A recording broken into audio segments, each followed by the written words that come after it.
एक बच्चे को बादाम खाना बहुत ज्यादा पसंद था। एक दिन उसके पिता ने घर पे हलवा बनाया और उसने 2 कटोरी में हलवा निकाला। एक के ऊपर सजावट के तौर पे 2 बादाम लगा दिए। बच्चा आया तो उसके पिता ने कहा कि बेटा, तुम्हें जो कटोरी चाहिए वो उठा लो।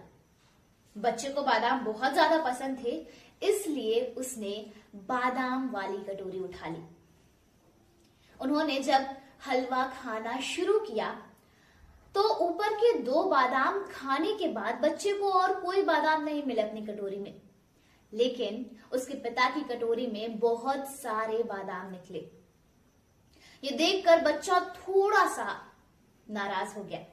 तो उसके पिता ने कहा कि बेटा, इससे तुम्हें ये सीख मिलती है कि हमारी जिंदगी में जो दिखता है वो हमेशा सच नहीं होता है और जो नहीं दिखाई देता वो सच्चाई बन जाती है।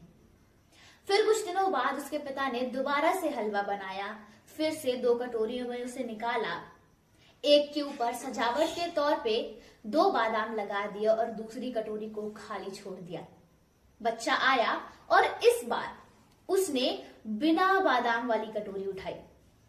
उन्होंने फिर से हलवा खाना शुरू किया तो इस बार बच्चे की कटोरी में कोई भी बादाम नहीं निकले और पिता की कटोरी में बहुत सारे बादाम थे। इस बार तो बच्चा बहुत ज्यादा गुस्सा हो गया।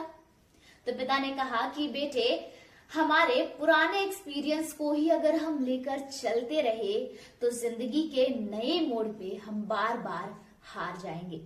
इसलिए हमारे पुराने एक्सपीरियंस पे कभी डिपेंडेंट नहीं होना है और अलग अलग चीजें ट्राई करना है, क्योंकि कभी कभी जो दिखाई देता है वो सच हो जाता है। फिर कुछ दिनों बाद उसके पिता ने दोबारा से हलवा बनाया। 2 कटोरियों में निकाला। एक के ऊपर बादाम लगा दिए और एक के ऊपर कोई भी सजावट नहीं की। इस बार बच्चा आया तो उसने कहा कि पिताजी, हर बार मैं ही क्यों पहले कटोरी उठाऊं? इस बार आप पहले कटोरी उठाइए। उसके पिता ने बादाम वाली कटोरी उठा ली जिसके ऊपर 2 बादाम लगे थे और फिर जब उन्होंने हलवा खाना शुरू किया तो बच्चे की कटोरी में बहुत सारे बादाम निकले। तो उसके पिता ने कहा कि बेटा, इससे ये सीख मिलती है कि अगर खुद से पहले, अपनी जरूरतों से पहले हम दूसरे का भला सोचेंगे, दूसरे के बारे में सोचेंगे, तो ये जो भगवान ऊपर बैठा है वो हमें उससे भी 100 गुना मल्टीपल देगा, छप्पर फाड़ कर देगा।